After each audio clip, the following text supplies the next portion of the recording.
नमस्कार, मैं आशीष मिश्रा, आपकी बात आशीष के साथ के इस कार्यक्रम के पहले एपिसोड में आपका स्वागत करते हैं। कल कृष्ण जन्माष्टमी का दिन रहा, सभी लोग कृष्ण की आराधना में व्यस्त रहे, लेकिन एक समाचार जो हम सबकी आंखों के सामने बराबर न्यूज़ चैनलों पे तैरता रहा, दौड़ता रहा और जिस पर हम लोगों की नज़रें टिकी, वो थी सुदीक्षा भाटी, जो कि गौतम बुद्ध नगर के गांव डेरी स्किनर की निवासिनी थी और उसकी एक सड़क दुर्घटना में मृत्यु हो गई। सुदीक्षा भाटी वो छात्रा रही जिसने 2 वर्ष पूर्व ही बुलंदशहर के विद्या ज्ञान संस्थान में पढ़ाई करते हुए बुलंदशहर जिले में टॉप किया और उसके बाद भारत सरकार से तकरीबन 4 करोड़ की स्कॉलरशिप उसको मिली अमेरिका के सबसे बढ़िया मैनेजमेंट स्कूल बक्सन कॉलेज में एंटरप्रेन्योरशिप की पढ़ाई करने के लिए।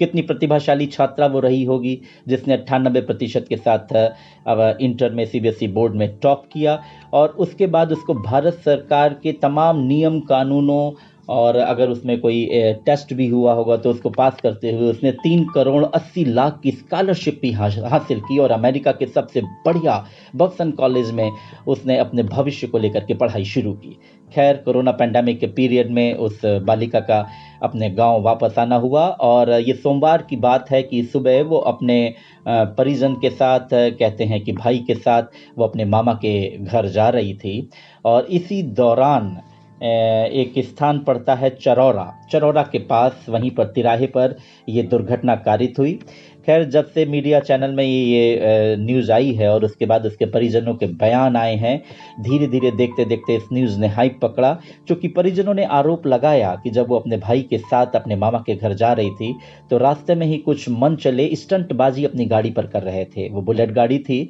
और स्टंटबाजी करते करते जब उन्होंने सुदीक्षा को गाड़ी पर पीछे बैठे हुए देखा तो उन्होंने कुछ छीटाकशी की और निश्चित रूप से उन्होंने कुछ ऐसा किया कि जिसके कारण जो उसका भाई गाड़ी चला रहा था वो सतर्क हुआ, लेकिन उन्होंने अपनी गाड़ी को उसकी गाड़ी के आगे अपनी बहुत तेज़ स्पीड में ले जा करके अचानक खड़ा किया, जिसके कारण ब्रेक लगने के कारण ये घटना कारित हुई। खैर, इस घटना के प्रकाश में आने के बाद जो स्थानीय प्रशासन था उसने प्राइमा फेसाई इसको एक बहुत ही साधारण उन्होंने दुर्घटना करार दिया। बोले रोड एक्सीडेंट है, किसी तरह की ऐसी कोई वारदात नहीं हो जिसमें कोई लॉ एंड ऑर्डर की प्रॉब्लम हो। खैर, स्थानीय प्रशासन का कि इस स्थिति से पल्ला झाड़ना ये तो साबित करता है कि उत्तर प्रदेश सरकार का जरूर इस तरह का दबाव है कि ज़्यादा इस तरह के मामले जो हैं रजिस्टर ज़्यादा कहीं पर ना हो कि जिसमें ये माना जाए कि लॉ एंड ऑर्डर की प्रॉब्लम है। लेकिन बात में कुछ दम जरूर था परिजनों के स्टेटमेंट्स में, क्योंकि धीरे धीरे जैसे ही मीडिया में ये समाचार बढ़ा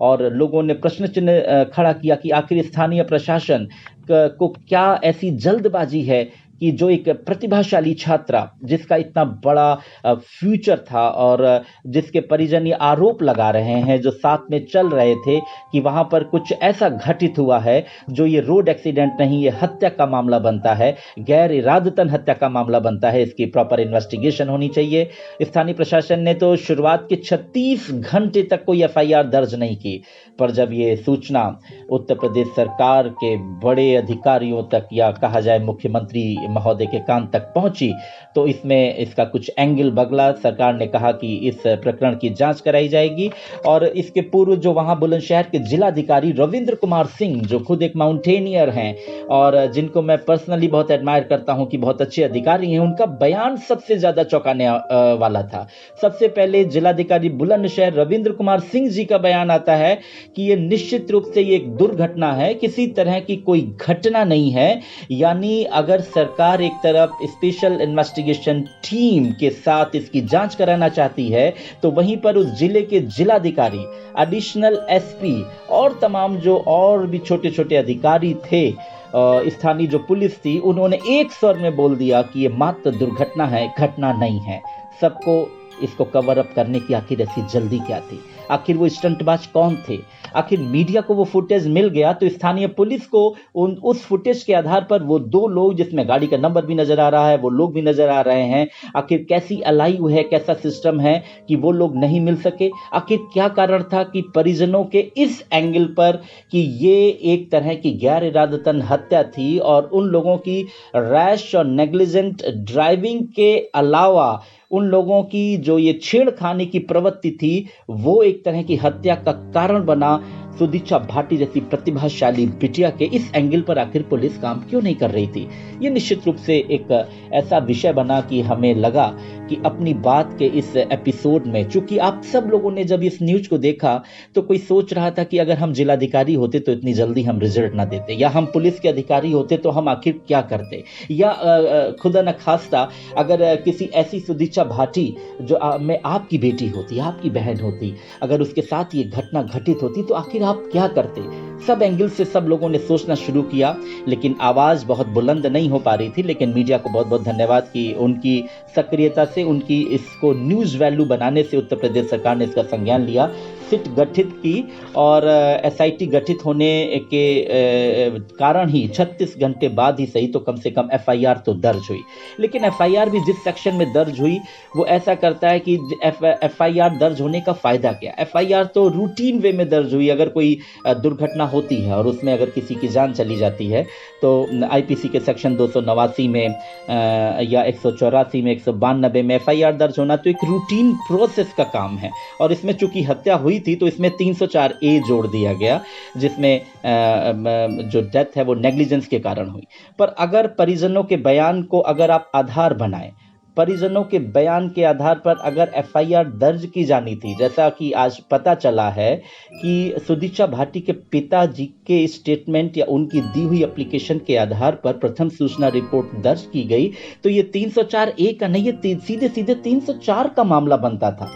ये मामला जो बनता था इसमें सीधे सीधे अगर आप इसके कानूनी पक्ष को देखें तो ये गैर इरादतन हत्या का मामला बनता है सेक्शन 304 का। आखिर क्या कारण था कि जब परिजन ये बयान दे रहे हैं कि कुछ लोगों ने ऐसा एक्ट किया जिस एक्ट के कारण ये घटना कारित हुई और मौत हुई, तो निश्चित रूप से ये हत्या की श्रेणी में ना आने वाली गैर इरादतन हत्या का मामला था। भले आप अज्ञात में एफआईआर दर्ज करते, पर यह गैर इरादतन हत्या का मामला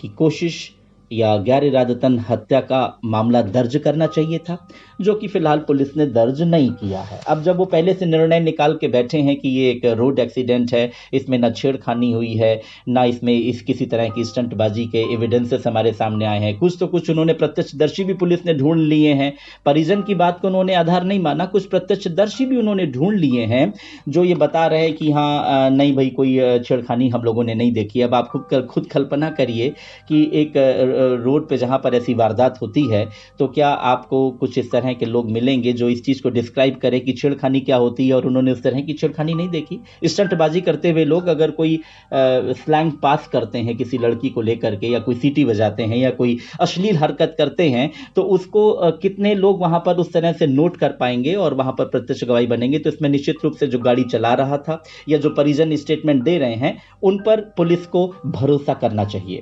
खैर, ये तो एक कानूनी पक्ष है जो इन्वेस्टिगेशन करने वाली एजेंसी इस पर विचार करेगी। हमने अपनी बात,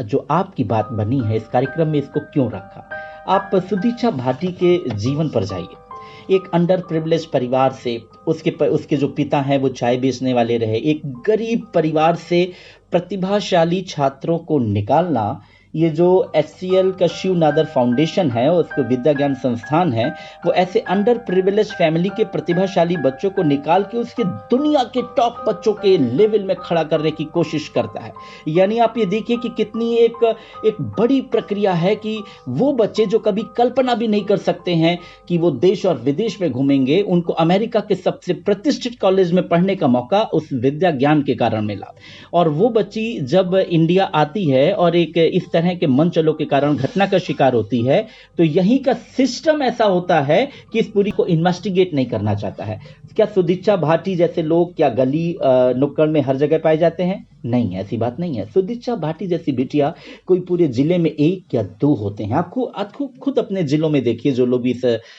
समाचार को सुन रहे हैं या हमारे एनालिसिस को समझने की कोशिश कर रहे हैं, कि ऐसे लोग कभी कभार ही पैदा होते हैं जो आपके जिले में टॉप भी करें, दुनिया के बहुत बड़े इंस्टीट्यूट में उनका एडमिशन भी हो जाए और उनकी प्रतिभा के एविडेंसेस भी मौजूद हैं। आप 2 साल पुराना वीडियो, 2018 का वीडियो सुदीक्षा भाटी का विद्या ज्ञान संस्थान का देखिए और उस वीडियो में उसका दर्द देखिए। वो वीडियो तमाम न्यूज चैनल पे चल रहा है, जिसमें वो कह रही कि उसका सपना है कि वो एक ऐसी उद्यमी महिला बने कि वो तमाम उन बच्चियों को शिक्षा, अच्छी शिक्षा, सस्ती शिक्षा, क्वालिटी शिक्षा दिला सके जिनको वास्तव में पढ़ाई जो अपनी गरीबी के कारण कर नहीं पाते हैं, या वो पढ़ाई इसलिए नहीं कर पाते हैं कि लॉ एंड ऑर्डर की प्रॉब्लम होती है कि लड़कियां बाहर कैसे पढ़ने जाएं। इतना बड़ा सपना देखने वाली सुदीक्षा भाटी को जब आप देखें तो देश के टॉप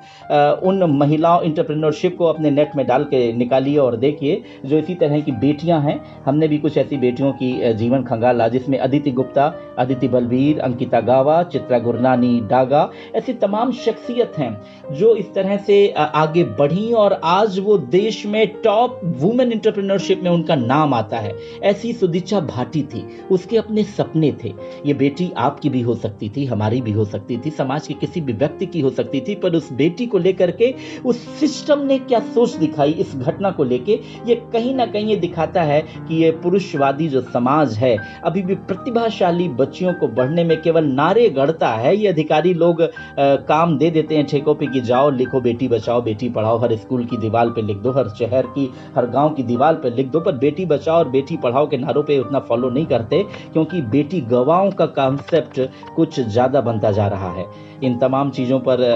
मैं फिर से कहूँगा कि जिलाधिकारी महोदय बुलंदशहर तक अगर ये हमारा वीडियो पहुँचता है, ये हमारा ये एनालिसिस पहुँचता है, तो आप एक बहुत बड़े अच्छे अधिकारी हैं और निश्चित रूप से आपको इतनी बहुत जल्दी जजमेंट पे नहीं आना चाहिए। अगर कोई घटना खारिज होती है, इन्वेस्टिगेशन होता, तब आपका बयान आता तो ज़्यादा अच्छा होता।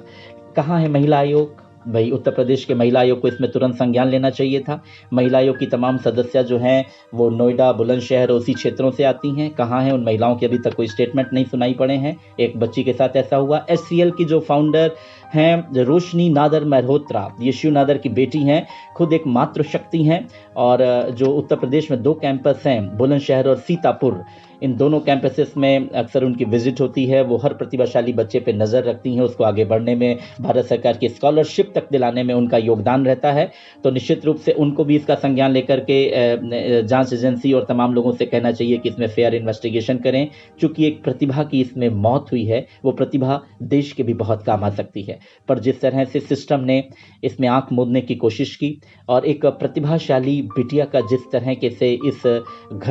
दुर्घटना में अंत हुआ, उसमें जिस तरह से समाज का एक्शन और रिएक्शन आना चाहिए, जिस तरह से सुशांत के लिए एक कैंपेन चला पूरे मीडिया हाउसेस के द्वारा या तमाम लोगों के द्वारा, या राम और परशुराम की चर्चा करने वाले तमाम नेताओं के द्वारा, उस तरह का कैंपेन आखिर इस सुदीक्षा भाटी जैसी बिटिया के लिए अभी तक क्यों नहीं नजर आया? तो उस अवसर पर मुझे अवतार सिंह संधूपाश की एक कविता की कुछ पंक्तियां याद आती हैं, जो मैं आपके साथ शेयर करके अपनी बात को विराम देना चाहूँगा। काफ़ी कुछ आपको सोचने के लिए आपके कमेंट्स आएंगे। अगर आप हमें कुछ और इसमें विचार देंगे तो इस बात को हम भविष्य में आगे बढ़ाएंगे। तो अवतार सिंह पाश की कविता आपके सामने पेश है, उन लोगों के साथ जिन्होंने अपनी आंखें मूंदी उस सिस्टम के उन अधिकारियों की तरफ से भी, जैसे DGP का बयान आया, DM का बयान आया, SP का बयान आया, तमाम अधिकारियों का बयान, जिसमें वन साइडेड बयान आया, उन सबको समर्पित ये कविता है। सबसे खतरनाक होता है मुर्दा शांति से भर जाना, तड़प का ना होना, सब सहन कर जाना। सबसे खतरनाक होता है किसी प्रतिभाशाली बच्चे के सपनों का मर जाना। ये कुछ हमने जोड़ा है। यह सबसे खतरनाक होता है किसी प्रतिभाशाली बच्चे का सपने पूरे किए बगैर हादसे में इस तरह मर जाना। सबसे खतरनाक वो आंख होती है जो सब कुछ देखते हुए जमी बर्फ की तरह होती है। सबसे खतरनाक वो चांद होता है जो हर कत्ल, हर कांड के बाद वीरान हुए आंगन में चढ़ता है, लेकिन आपकी आंखों में मिर्ची की तरह नहीं गड़ता। Justice for Sudiksha Bhati. आज हमारे पहले एपिसोड यहीं पर खत्म करते हैं। आपको नमस्कार।